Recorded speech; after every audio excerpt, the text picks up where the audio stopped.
नमस्कार, मैं हूं पूर्वी राय और आप देख रहे हैं इंडिया प्रेस न्यूज। विश्व प्रसिद्ध महाकाल मंदिर के पुजारी महेश शर्मा ने कांवड़ यात्रा के नाम पर चल रहे फूहड़ प्रदर्शन और नियमों की धज्जियां उड़ने पर तीखा प्रहार किया है।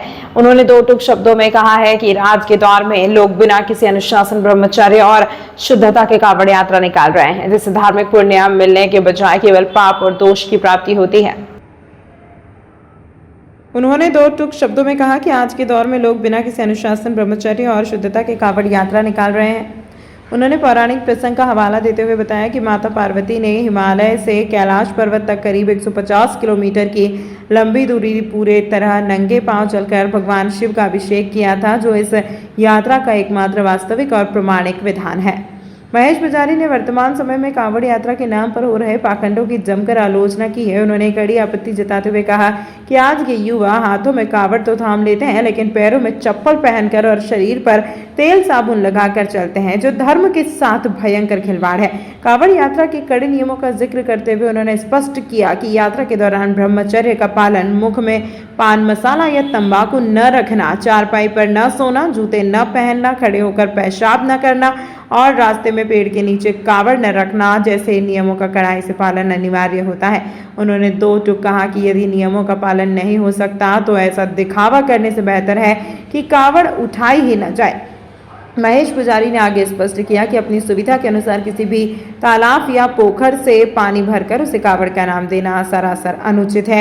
उन्होंने कहा कि जो श्रद्धालु नर्मदा घाट से महाकाल तक की करीब 150 किलोमीटर की पदयात्रा 5 दिनों में पूरी करते हैं और सुबह शाम नियम से आरती में शामिल होते हैं, केवल उन्हीं की साधना सार्थक मानी जाती है।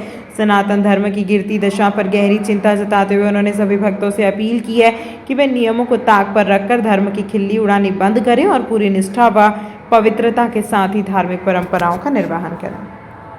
देखिए, श्रावण मास में जो कावड़ चढ़ती है, ये सबसे प्रथम भगवान शिव को माता पार्वती ने चढ़ाई। हिमालय से लेकर कैलाश पर्वत जाकर भगवान के चरणों पर गंगा जी का जल उन्होंने अर्पण किया।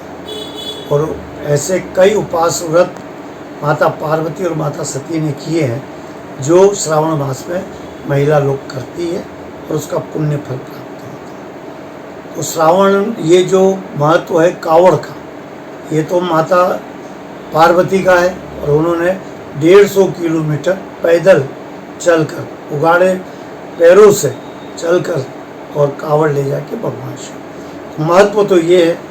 लेकिन आजकल सनातन धर्म की मजाक बना ली है, खिल्लियाँ उड़ा ली है और इसीलिए सनातन धर्म संगठित नहीं हो पाता, क्योंकि नियम का पालन नहीं होता है।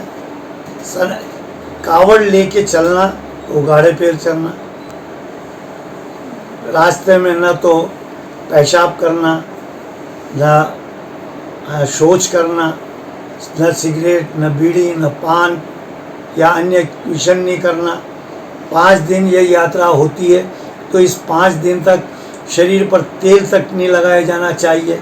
ऐसे कई कठोर नियम इस कावड़ के हैं, जो पालन श्रद्धालु को करना चाहिए। लेकिन लगभग आप कावड़ को देखते हैं, आप तो चैनल वाले हैं, जब कावड़ की स्थिति देखते हैं और कावड़ लेकर लोग चलते हैं तो आपने ये भी देखा होगा कि हाथ में तो कावड़ है और पैरों में चप्पल है।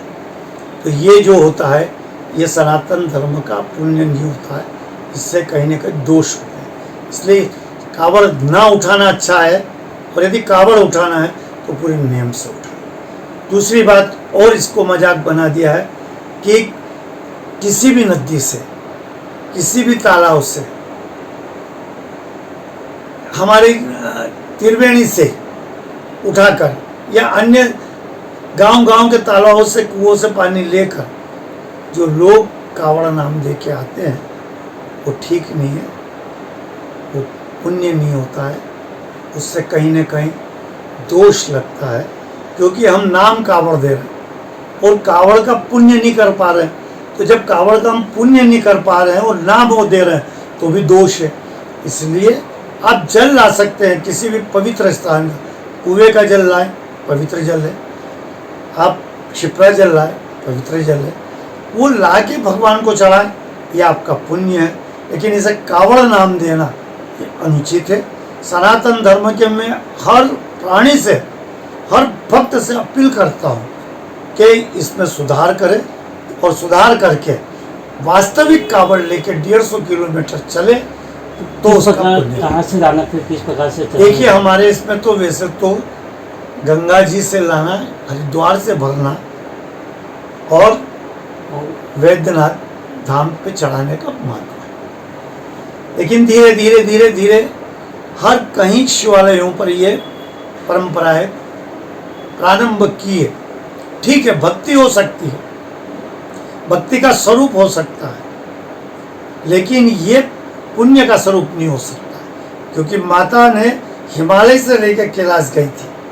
इसलिए हम हिमालय हरिद्वार से को मानते हुए वैद्यनाथ धाम जो है हमारा, वहाँ चढ़ाने का 150 किलोमीटर का 135 किलोमीटर कर रहे हैं।